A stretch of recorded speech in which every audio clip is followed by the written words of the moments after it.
First step natin is to beat the butter. This is unsalted butter, room temperature. Okay. So, hintayin lang natin siyang mag-light and fluffy.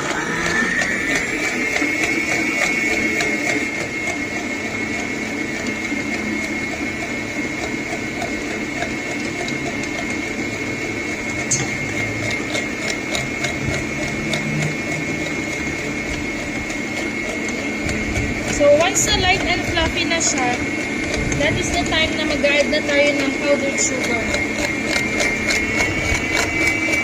Ayan.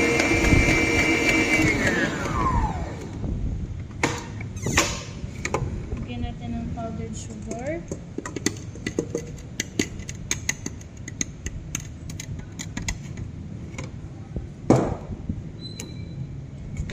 Mix lang natin para hindi nilipad yung sugar bago natin siya i-beat.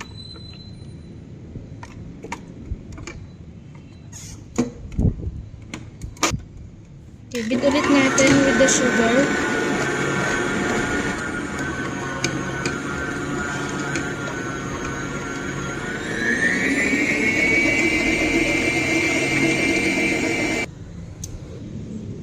Okay, so let's add in the remaining sugar.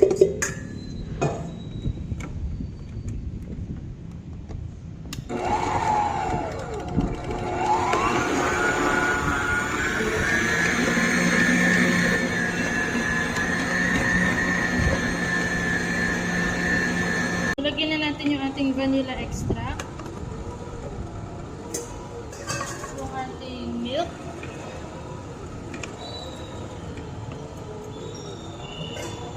Then, i-beat lang ulit natin siya at medium speed.